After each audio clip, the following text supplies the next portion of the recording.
Hi. നമ്മൾ ഇന്ന് കാണാൻ പോകുന്ന കേസ് സ്റ്റഡി ഒരു 28 വയസ്സ് ആൾക്കാരുടെ കേസ് സ്റ്റഡിയാണ്.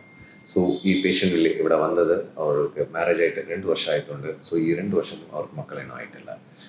അതിനുശേഷം അവർ ഒരു സെമൻ ടെസ്റ്റ് ഇപ്പോൾ റീസെൻ്റ് ആയിട്ട് നോക്കിയപ്പോൾ അവർ അറിഞ്ഞത് അവരുടെ സ്പെർമിൻ്റെ കൗണ്ട്, മൊട്ടിലിറ്റി, മോർഫോളജി എല്ലാം വളരെ കമ്മിയാണ്. നമ്മൾ ഈ റിപ്പോർട്ട് കൊണ്ടാണ് ഇവിടെ വന്നത്. വന്നപ്പോൾ നമ്മൾ അവരെ ഫർദറായിട്ട് ഒന്ന് എവാലുവേറ്റ് ചെയ്യുമെന്ന് വിചാരിച്ച് എവാലുവേറ്റ് ചെയ്ത് നമ്മൾ കണ്ടറിഞ്ഞത് അവരുടെ ബയലാറ്ററൽ ടെസ്റ്റിക്കുലർ സൈസ് ചെറുതാണോ, അതിന് കൂടെ അവരുടെ ഹോർമോൺ ലെവൽസും വളരെ ഇൻക്രീസ് ആവുന്നുണ്ട്. ഇങ്ങനെയുള്ള ഇൻക്രീസ് ആകുമ്പോൾ ഏത് പ്രശ്നം ഉണ്ടാവുമെങ്കിൽ അവർക്കൊരു ഇപ്പോഴില്ലെങ്കിലും ഒരു 6 months to 1 year സമയത്തിൽ ഇന്നും ഇത് കുറയാൻ സ്റ്റാർട്ട് ചെയ്യും. At one point of time 0 ആവാൻ ചാൻസസ് ഉണ്ട്.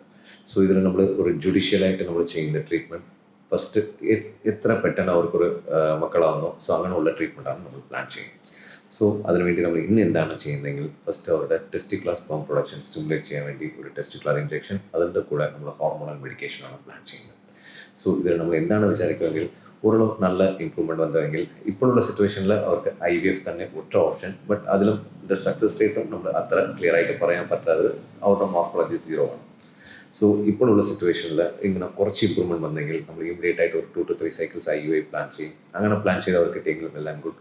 ഇല്ല இன்னுം നന്നായിട്ടുള്ള ഇമ്പ്രൂവ്മെൻറ്റ് വന്നെങ്കിൽ ഒരു നാച്ചുറൽ കൺസെപ്ഷനാണ് നമ്മൾ അവർക്ക് സജസ്റ്റ് ചെയ്യുന്നത്.